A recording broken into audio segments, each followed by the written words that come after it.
When people first find out that we homestead, there's usually a couple of typical responses that people give. Oh, really? Wow. How much land do you have? Oh, a homestead. How kind of animals do you have?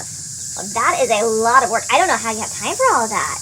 One of those responses is, well, you're never going to go out of town again, are you? You can't take a vacation when you got all those animals. Well, it is possible to go out of town on vacations when you're homesteading.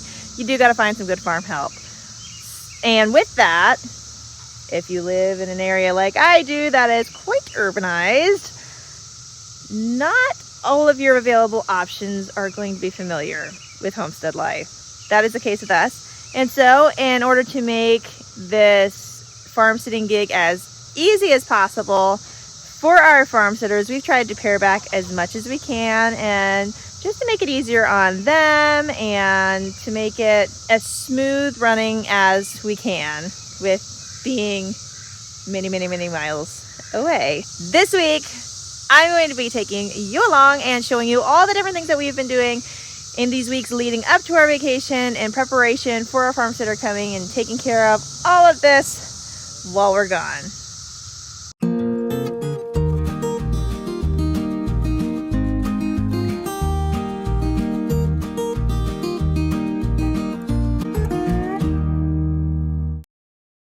So let's just start right back here by the back door and we'll work our way around. So it's starting here with the rabbits and the quail actually, and the chickens and the ducks, really all of the animals that we raise for meat. One of the things that I really had to think far ahead on was breeding dates and butchering dates.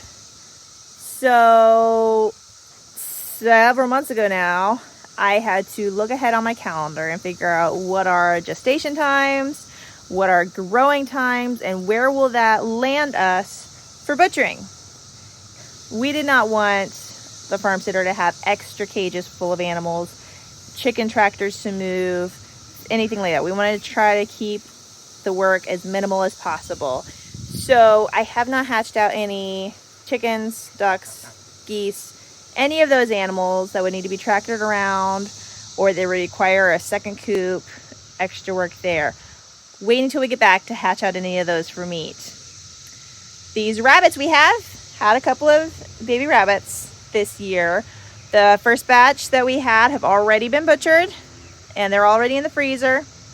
And then Hazel here has her second batch with her, and they are going to be young enough while we're gone that they will still be with her. So yes, we will need to make sure that they have enough extra feed and water in there for that many animals, but it's only one cage to deal with. And obviously Bunny didn't have hers, but she is pregnant again and not due until we get back from our trip. So working out the timing with that. Same with the quail over here. We were able to raise out one batch.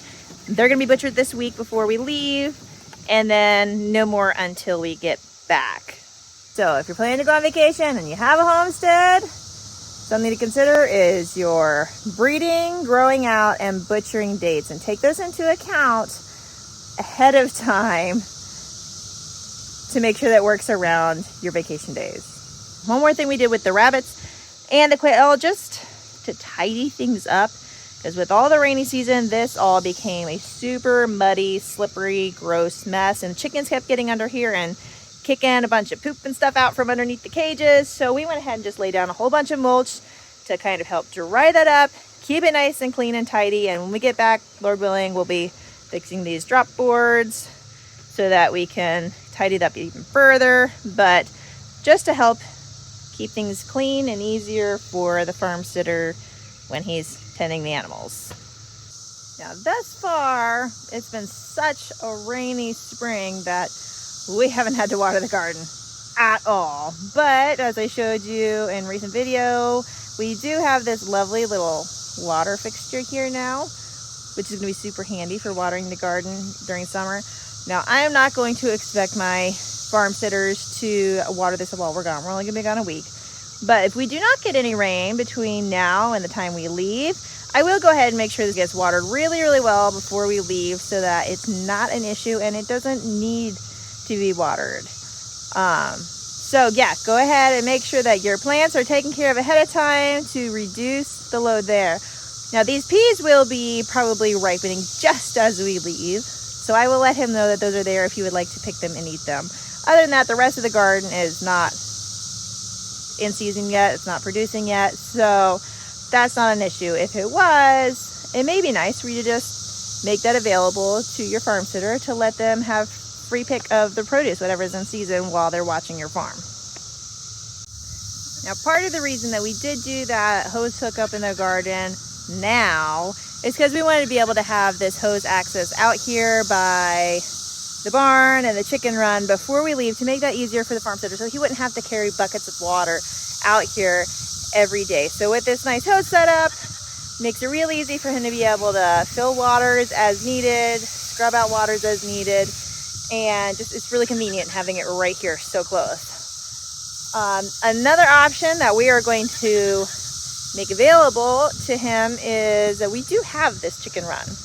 And while we don't lock the chickens in very often, we have, whenever we have something going on in the yard we don't want them getting into, or if we've had some predator pressure and we just want to keep them close to the coop, things like that. So I am going to make that option available to him if he doesn't want to chase birds in at night, because we're at the time of year where sun doesn't set till after 9, and some of those birds, especially the ducks, do not like going in until it's dark. And if he's not going to be wanting to chase them around the yard, we do have the option of keeping them in the run. It's only for a week. All this vegetation will be gone by the time we get back, but that's okay. So we do have the option where we can shut this gate over here and keep them locked in the run, just to keep everything low maintenance and really super easy for him to just get them in at night, whatever time he chooses to do that at, and not have to worry about running all over the place trying to get them in at night. Now onto these goaties here. I mentioned in the past how much hay we went through this winter when we had all of those babies in here, and when these girls were lactating, and whew, they ate a lot. They have slowed down some, especially after getting rid of all the extra babies, but as I said, with lactating still continued, and then adding Magnolia here to the mix, they've still gone through quite a bit of hay. So we made sure to get a load of hay before we leave, so there's plenty of hay up there, hopefully to last until this year's crop comes in, because whew, getting hay out of season is expensive. But anyways, so we got plenty of hay up here available when needed. And then we also put an extra hay feeder here, because with that increased hay consumption, I've been having to come out here 3 times a day, in morning chores, evening chores, and then once in the afternoon, just to make sure that they have hay available, because I've been eating it down. So we went ahead and made an extra hay feeder over here. So that's an entire extra flake of hay to give them through the day. So hopefully, seems to be going all right. You only need to be filling them twice a day instead of 3 times a day. So hopefully that will help out with him feeding them. Just make things easier that way.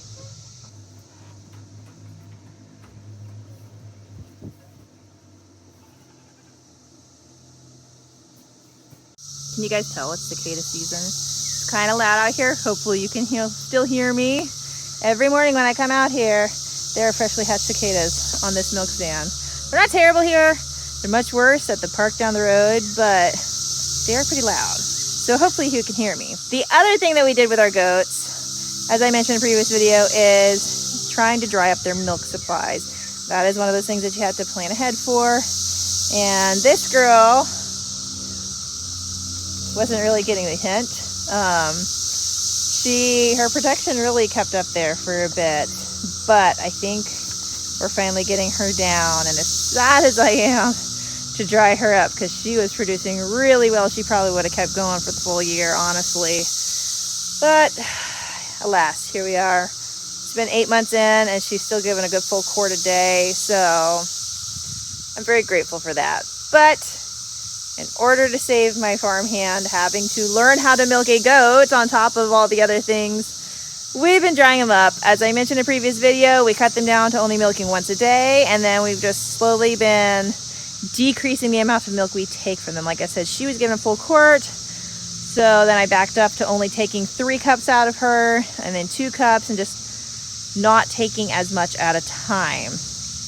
So now she's only, I think she's giving about 1.5 cups a day. And hopefully by the time we leave next week, that'll be under a cup. And I don't have to worry about mastitis or anything like that setting in while we're gone. Thankfully, I do have a friend down the road with goats. So if something were to go amiss, I have her contact where I can have her come and check on them just to make sure everything's honky-dory. Just because goats are a little bit more sensitive, a little more, shall we say, fragile. It's easy to go downhill fast if something happens. So just having an extra person on call to run and check on things if needed. I'm over here at the bee tree because, well, I just didn't want to go next door to the bee boxes. But anyways, I'm here to talk about bees. So this is the tree where we caught our swarm last year and this year, actually. But anyways, as far as the bees for going out of town, bees are fairly hands-off, really. The biggest thing for me during this time with the bees is just making sure they have enough frames to build on, to fill with resources, just so they can do their thing, just giving them the tools they need. So I did last week, I think it was, beginning of last week. The first 2 swarms I got from a friend were both really pretty honey bound. They were running out of room. So I gave them several more frames to work off of then.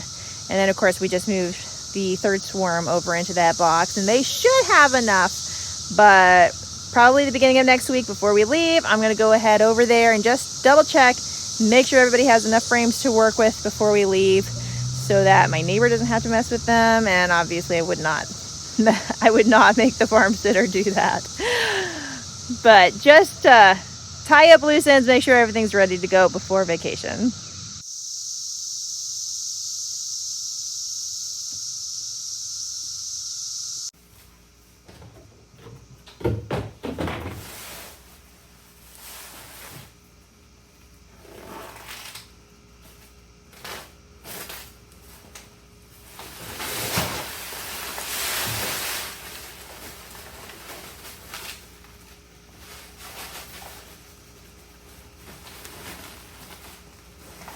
Make sure all your food bins are full and clearly labeled so the farm sitter knows what food goes to which animal. Be sure to make a list of all the things that need to be done, exactly how much food all of the different animals need to receive each day and when, all the little things that are going to be expected of your farm hand. Make sure you get it all written out or typed out, put in a place where it's very easy to find so that they can keep track of it. So those are just some of the things that we're doing in order to prepare our homestead for us leaving and putting a farm sitter in charge, both to put our minds at ease and to make life easier for him. If you have a homestead and you've ever taken vacation, what are some things that maybe you would add to the list? Things that you did to make things easier for your farm sitter, to make sure you had peace of mind and everything was well taken care of. If you're kind of up in the air, not sure if you can really swing the whole going on vacation when you have so many things to do, I hope that this is helpful to you and encouraging and kind of gives you the confidence that you need to move forward and enjoy that time with your family. Well, obviously we are going to be going out of town, so I will not see you next week, but we will see you soon. Until then, happy homesteading.